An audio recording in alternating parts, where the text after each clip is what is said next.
नमस्कार। यह मूल रूप से सनातन का वेद पर्व है। वेद के प्रतिपाद्य देवता नारायण हैं। वेद माता के रूप में स्थापित गायत्री मंत्र के प्रतिपाद्य देवता भी वही नारायण हैं। गायत्री मंत्र के तत्सवितुर्वरेण्यं भर्गो देवस्य में जो सविता देवता हैं वह भगवान सूर्य के आभा मंडल के केंद्र में विराजमान भगवान नारायण ही हैं। उन्हीं को समग्र रूप में सूर्य नारायण कहा जाता है। इसी क्रम में छठ पर्व के प्रतिपाद्य देवता भगवान नारायण ही हैं। इस प्रकार यह व्यापक फलक पर वेद पर्व ही है जो लोक जीवन में अति पावन स्वरूप में सदियों से मनाया जा रहा है। यह पूर्णतः प्रकृति पर्व है। प्रकृति से इतर इसमें कुछ भी मान्य नहीं। पूजा की सामग्री भी विशुद्ध प्राकृतिक।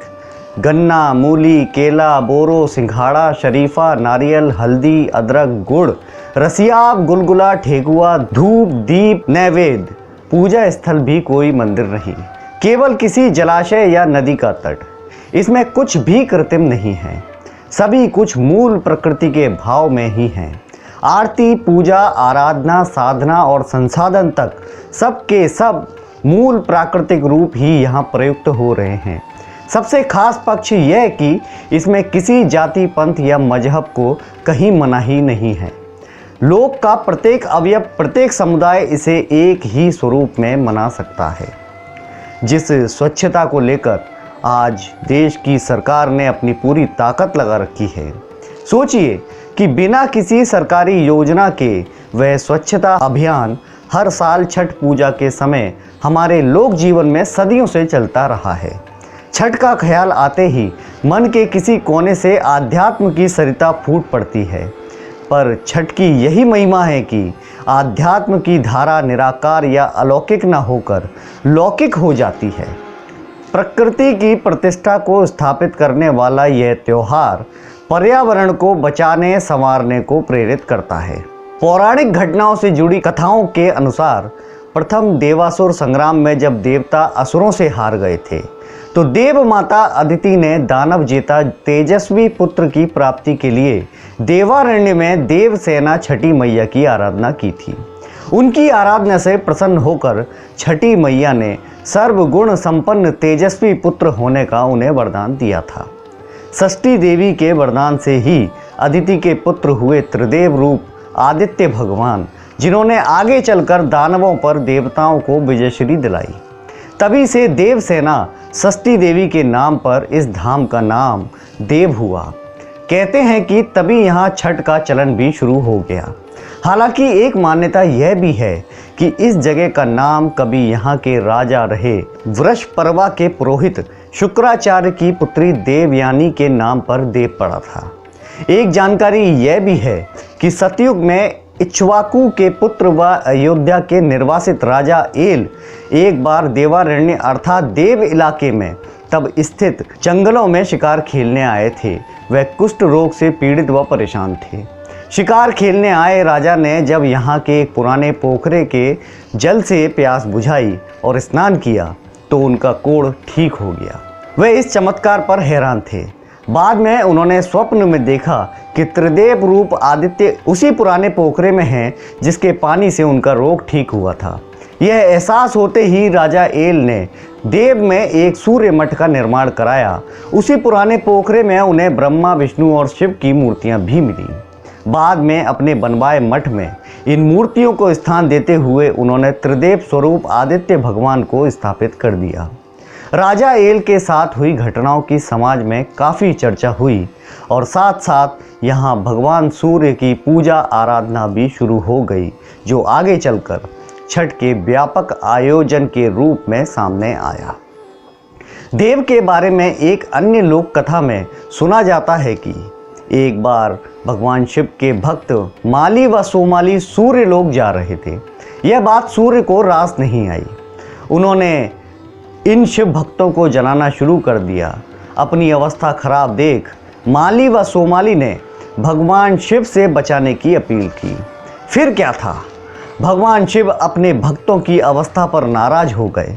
उन्होंने सूर्य को मार गिराया। तब सूर्य 3 टुकड़ों में पृथ्वी पर गिरे थे। जहां सूर्य के टुकड़े गिरे उन्हें देवार्क लोलार्क, जो काशी के पास स्थित है, और कोणार्क के नाम से जाना जाता था।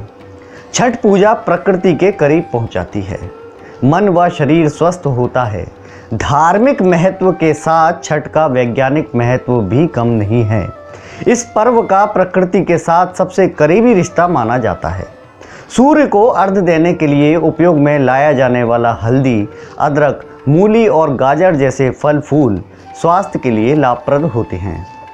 यही ऐसा त्यौहार है जो सामूहिक रूप से लोगों को स्वच्छता की ओर उन्मुख करता है। यही नहीं, प्रकृति को सम्मान व संरक्षण देने का संदेश भी यह पर्व देता है। आज जबकि पूरी दुनिया में पर्यावरण को लेकर चिंता जताई जा रही है, तब छठ का महत्व और जाहिर होता है।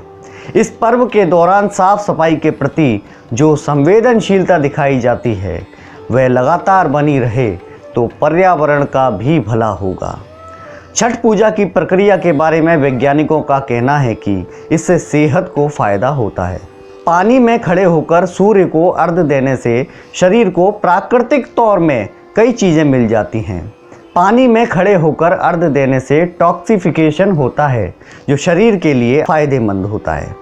यह वैज्ञानिक तथ्य है कि सूर्य की किरणों में कई ऐसे तत्व होते हैं जो प्रकृति के साथ सभी जीवों के लिए लाभदायक होते हैं। ऐसा माना जाता है कि सूर्य को अर्घ देने के क्रम में सूर्य की किरणें परावर्तित होकर आँखों पर पड़ती हैं। इससे स्नायु तंत्र सक्रिय हो जाता है और व्यक्ति खुद को ऊर्जान्वित महसूस करता है। अब जरा सोचिए कि जब आप बच्चे थे, छठी मैया या सूर्य भगवान के बारे में कोई ज्ञान नहीं था। उस उम्र में इसकी जानकारी हो यह जरूरी भी नहीं था, पर घर या आसपास से जब छठ के गीत गाते सुनाई देते थे तो बहुत अच्छा लगता था। गीतों को गाते हुए घर की महिलाओं के छठ घाटों पर जाने और अर्घ देने की प्रक्रिया को आप बड़े मनोयोग से देखा करते थे। तब सभी को यही बताया गया था कि भगवान सूर्य से ही तमाम जीव जंतुओं का जीवन चल रहा है, इसलिए सूर्य की हम पूजा करते हैं। वे दिन बचपन के थे। माहौल बच्चों के इतना फेवर में हुआ करता था कि कुछ गलती भी हो जाए तो घर के बड़े बुजुर्ग उसे नज़रअंदाज कर देते थे। यह बच्चों के अति उत्साह का कारण भी हो जाता था। इसी अति उत्साह में बच्चे खूब उछल कूद करते। शाम से लेकर देर रात तक दादी माँ को बच्चे कुछ दूरी से देखा करते थे। बच्चे मन ही मन सोचते कि दूसरे दिन छठ घाट जाना है। इस उत्साह में पता ही नहीं चलता था कि कब सोए और कब जाग गए। छठ गीत सुनने के साथ ही नींद कहीं दूर चली जाती थी।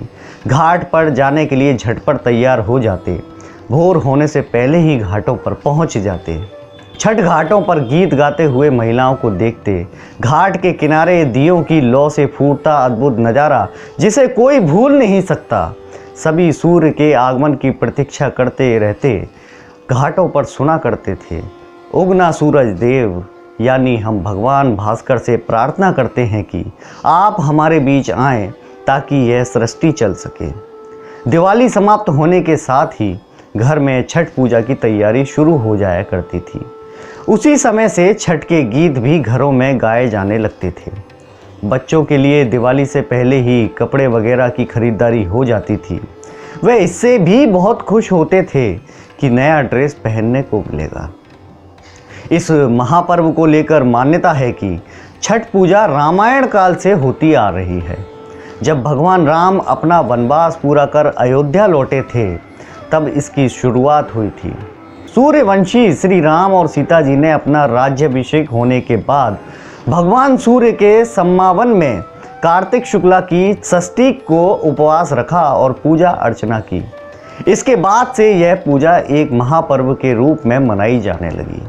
महाभारत काल में कुंती के पुत्र कर्ण सूर्य देव के परम भक्त और उनके भी पुत्र थे। भगवान सूर्य को खुश करने के लिए कर्ण रोजाना सुबह के समय घंटों तक पानी में खड़े रहकर उनकी पूजा करते थे। कर्ण के इस तरह से ध्यान करने से सूर्य देव की उन पर विशेष कृपा होती थी। इसलिए छठ पूजा में सूर्य देव को अर्घ्य दान देने की परंपरा जुड़ी है। महाभारत काल में इससे जुड़ा एक और कारण भी बताया जाता है।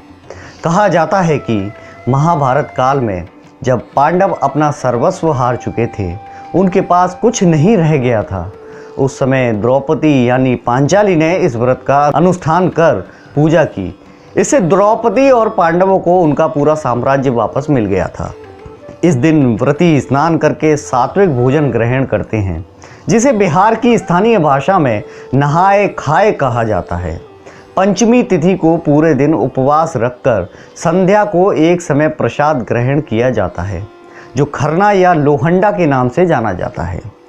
कार्तिक शुक्ल षष्ठी के दिन संध्या काल में नदी, नहर या तालाब के किनारे व्रती स्त्री पुरुष सूर्यास्त के समय अनेक प्रकार के पकवानों को बांस के सूप में सजाकर सूर्य नारायण को श्रद्धापूर्वक अर्घ्य अर्पित करते हैं। सप्तमी तिथि को प्रातःकाल उगते हुए सूर्य को अर्घ्य देने के उपरांत ही व्रत पूर्ण होता है। शहरों में 4 दिनों के इस पर्व में आखिरी 2 दिन ही ज़्यादा चहल पहल वाले होते हैं। आज के शहरीकरण के कारण लोग अपने मूल शहर या गांव से अन्य शहरों में भी प्रवास करने लग गए हैं। छठ पूजा पर अनेक प्रवासी अपने अपने गांव घरों को जाने की कोशिश तो करते हैं, लेकिन प्रत्येक परिवार के लिए यह संभव नहीं हो पाता है। इसके अलावा हर बड़े महानगर में बहती नदी का भी अभाव है। जैसे दिल्ली में यमुना किनारे छठ पूजा के समय विशाल जनसमूह एकत्रित होता है, वैसे तो नदी में ही छठ मनाने की परंपरा है, लेकिन लोगों की भीड़ को देखते हुए आजकल शहरों में छोटी छोटी बावड़ी व तालाबों में भी लोग उतर जाते हैं। इससे पूजा की रस्म अदायगी मात्र होती है। बाकी उन इलाकों में कूड़ा करकट और जल प्रदूषण बढ़ जाता है। समुद्र और नदी की पवित्रता को बचाए रखने के लिए छठ पूजा के लिए विशेष घाट आदि का बंदोबस्त किया जाता है, लेकिन इन सब के बावजूद छठ का त्यौहार उन सब के लिए एक ज़रूरी पर्व है जिन्हें अपनी परंपराओं से प्यार है। यह सब बताते सुनते सुनाते कई यादें भी मन के भीतर कुलांचे मारने लगी हैं। याद आता है ना बचपन में घाट पर पाँव का मिट्टी में धंसना, गंगा में छपछप, सूरज उगने का इंतज़ार, अधिकाधिक सूप में अर्घ्य देने की होड़, ईख चूसना, ठेकुआ खाना, पारण का प्रसाद खाना, ना जाने कितनी सौंधी महक वाली यादें हैं। छठ एक लोक पर्व है जो अपने घरों में है वो घाटों पर पूजा की तैयारी में जुटे होंगे, और जो अपने घर द्वार से दूर होंगे वे यादों के सहारे सब कुछ याद कर रहे होंगे। यही है लोक पर्व की खूबसूरती। नमस्कार।